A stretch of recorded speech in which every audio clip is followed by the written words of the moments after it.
ఓం మహాగణాధిపతయే నమః. ఓం గురుభ్యో నమః. ఓం శ్రీమాత్రే నమః. పరమేశ్వర స్వరూపమైనటువంటి జ్యోతిష, వాస్తు మరియు ఇతర అనేకమైనటువంటి శాస్త్రములను మనకు అందించినటువంటి మహర్షులకి నమస్కారం. హయగ్రీవ హయగ్రీవ హయగ్రీవేతి యోగధేత్తస్య నిస్సరతే వాణీ జనుకన్యా ప్రవాహవత్. అరుణాం కరుణాతరంగితాక్షీం ధృతపాశాంకుశపుష్పబాణచాపాం అనిమాదిభిరావృతాం మయూకైః అహమిత్యేవ విభావయే భవానీం. శ్రీమాత్రే నమః. మనం ఈరోజు చెప్పుకోబోయే టాపిక్ ఏమిటంటే 12 లగ్నాల వారు, లగ్నం తెలియని వారు 12 రాసుల వారు ఈ యొక్క పుష్కర సమయంలో, అంటే మే 1వ తేదీ నుంచి 12వ తేదీ వరకు ఉండేటువంటి పుష్కర సమయంలో ఈసారి నర్మదా నదముకు పుష్కరం వస్తుంది. పడమర నుంచి తూర్పుకి ప్రయాణం చేసేటువంటి వాటిని నదులు అంటారు. తూర్పు నుంచి పడమర వైపు ప్రయాణం చేసే దాన్ని నదములు అంటారు. మరి దీనికి ఉండేటువంటి తేడా వల్ల మనం పరిహారం ఏం చేసుకుంటే ఏ ఫలితం వస్తుంది అంటే, నదములు అంటే తూర్పు నుంచి పడమర వైపు ప్రయాణం చేసే ఈ నర్మదా నదం ఏదైతే ఉందో 1వ తేదీ నుంచి 12వ తేదీ వరకు ఈ సమయంలో పుష్కర స్నానం చేసి అక్కడ ఎటువంటి దానం, ఏ లగ్నం వారు ఎటువంటి దానం ఇస్తే ఎటువంటి ఫలితం వస్తుంది, అదేవిధంగా లగ్నము రాశి కూడా తెలియదు అటువంటి వారు ఏ దానం చేయాలి, ఏ పరిహార మార్గం చేసుకుంటే శని భగవానుడి యొక్క అనుగ్రహం. అందరం చూడండి, శని భగవానుడికి సంబంధించిన విషయంలోనే కొంచెం బాధపడుతూ ఉంటాం కదా, అయ్యో నాకు ఏలినాడు శని నడుస్తుంది, అర్ధాష్టమి శని నడుస్తుంది, శని దశ నడుస్తుందని. ఆ యొక్క ఇబ్బంది అనేటువంటి తగ్గుతుంది, అన్ని విధాలా మీకు బాగుంటుంది. మీరు పుష్కర స్నానంలో నదిలో దిగేటప్పుడు, నదము అని చెప్పాను కదా, దిగేటప్పుడు మీరు ఒక మంత్రము మొట్టమొదటిగా చదువుకోవాలి. అదేమిటి అంటే 3, అంటే అక్కడ ఏదైనా రాయి దొరికితే రాయి కానీ, లేకపోతే మట్టి దొరికితే 3 సార్లు అలా వేసి అందులోపల దీనికి ప్రత్యేకంగా ఒక మంత్రం చెప్పబడింది. ఏమిటది అంటే, పిప్పలాద సముత్పన్నే కృత్యే లోక భయంకరి మృతాకాంతే మయా దత్త ఆహారం ప్రతికల్పయ. మేష లగ్నం వారు లేదా మేషరాశి వారు, మేషరాశిలో ఉండే నక్షత్రాల వారు ఈ నర్మదా నది స్నానం అనంతరం ఎటువంటి పదార్థములు దానం చేస్తే మీకు రుణ, శత్రు సంబంధించిన, అదేవిధంగా రోగ సంబంధించిన, మీరు సక్సెస్ అవ్వలేని విషయాలు సక్సెస్ అయ్యేటువంటి ఫలితం ఏం చేస్తే వస్తుంది, ఏ దానం ఇస్తే వస్తుంది. గుర్తుపెట్టుకోండి, పెసలు అంటారు. పెసలు, ఉలవలు, నువ్వులు, కందులు అన్నీ కూడా కేజీంబావు దానంగా ఇవ్వండి. ఇచ్చేటప్పుడు సాక్షాత్ ఆ యొక్క పరమేశ్వర స్వరూపానికి ఇస్తున్నా అని చెప్పి భావించి ఇవ్వండి. సరే, మీరు అక్కడికి వెళ్ళారు, దానాలు తీసుకునేవారు సరిగ్గా మీకు దొరకలేదు అనుకుందాం, లేదా దానం ఇచ్చే స్తోమత మీకు సరిగ్గా లేదు అనుకుందాం. అప్పుడు ఏం చేయాలి? చక్కగా గోవు కనబడితే గోవుకి ఈ యొక్క పెసలు ప్రదేశంలో గోంగూర కట్టపెట్టవచ్చు. గుర్తుపెట్టుకోండి. ఉలవలు ఇచ్చే బదులు, అంటే ఉలవలు దానంగా ఇచ్చే బదులు గ్రాసము పెట్టవచ్చు. నువ్వులు బదులు బెల్లము తినిపించవచ్చు. నువ్వులు అస్సలు తినిపించకండి దయచేసి, మళ్ళీ చెప్తున్నాను. అదేవిధంగా కందులు బదులుగా క్యారెట్స్ తినిపించండి. దీనివల్ల ఏం జరుగుతుంది అంటే, పెసలు ఇవ్వడం ద్వారా మీకు రుణబాధలు ఖచ్చితంగా తగ్గుతాయి. దీంతోపాటు కాస్త ఎక్కువ రుణబాధలు ఉన్నటువంటి వారు అపర్ణాయ నమః మంత్రం చేస్తూ ఉండండి. అయితే ఈ సంవత్సరం మీకు 6వ స్థానంలో కేతు ఉన్నాడు కాబట్టి వీలైతే మీరు అక్కడికి వెళ్ళి అక్కడ జలము తీసుకొని కొద్దిగా గణపతికి బొమ్మ ఏదైనా మీ దగ్గర ఉంటే అక్కడ జలంతో కొంచెం అభిషేకం చేసుకోండి. అక్కడ గణపతికి తర్పణ ప్రియుడు అంటూ ఉంటారు. దీనివల్ల ఏమవుతుందంటే అప్పుల బాధలు చాలా తగ్గిపోతాయి, మీకు గుర్తుపెట్టుకోండి. అలాగే ఈ 11వ స్థానంలో శని, దాంతోపాటు కుజుడు ఈ మే మంత్ అంతా ఉంటారు అక్కడ లాభస్థానంలో. కాబట్టి మీరు ఏదైనా తీపి పదార్థాన్ని గుర్తుపెట్టుకోండి, ఏదైనా తీపి పదార్థం, బెల్లంతో చేసినటువంటి పదార్థం ఈ నెలలో 1వ తేదీ నుంచి పుష్కరాలు వస్తున్నాయి కదా, ఆ సమయంలో మీరు ఏం చేస్తారంటే చక్కగా కాలభైరవుడికి కానీ, శని భగవానుడికి కానీ, లేకపోతే సుబ్రహ్మణ్యేశ్వర స్వామికి కానీ, ఆంజనేయ స్వామికి కానీ నైవేద్యంగా పెట్టండి. ఎందుకంటే ఒక 2 గ్రహాల యొక్క కలయిక ఒక రాశిలో ఏర్పడినప్పుడు మీరు తత్సంబంధించినటువంటి పదార్థం మీరు భక్తిగా కనుక మీరు స్వామివారికి సమర్పించినట్లయితే ఖచ్చితంగా మీ యొక్క ఇబ్బంది అనేటువంటిది తగ్గుతుంది. మరి చాలామందికి లగ్నం తెలియదు, నక్షత్రము, రాశి ఏమీ తెలియదు. మరి మేమేం దానం చేయాలని చాలామంది అడుగుతూ ఉంటారు.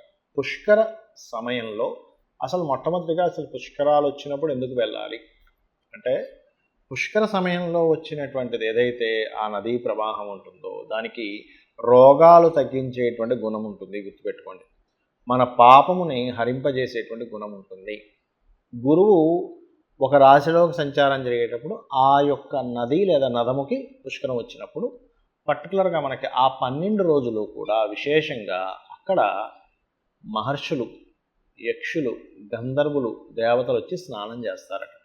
వాళ్ళు స్నానం చేసి మనం చూడండి, ఏదైనా మనం ఒక ప్రసాదం నైవేద్యంగా పెడతాం దేవతకి, ఆ ప్రసాదంలో యొక్క రుచి మారుతుంది కదా. ఆ రకంగా వాళ్ళు వచ్చి స్నానం చేసినటువంటి నదిలో మనం వెళ్ళి చేసినప్పుడు ఆ 12 రోజులు మనం పూర్వజన్మలో చేసిన పాప కర్మలు దగ్ధం అవుతాయి, గుర్తుపెట్టుకోండి. సరే, అయితే విషయానికి వస్తే కనుక ఇక్కడ మరి ఈ యొక్క నక్షత్ర రాశి లగ్నాలు తెలియని వారి పరిస్థితి ఏమిటి? ఏ దానం చేయాలి పుష్కరంలో స్నానం చేసిన తర్వాత?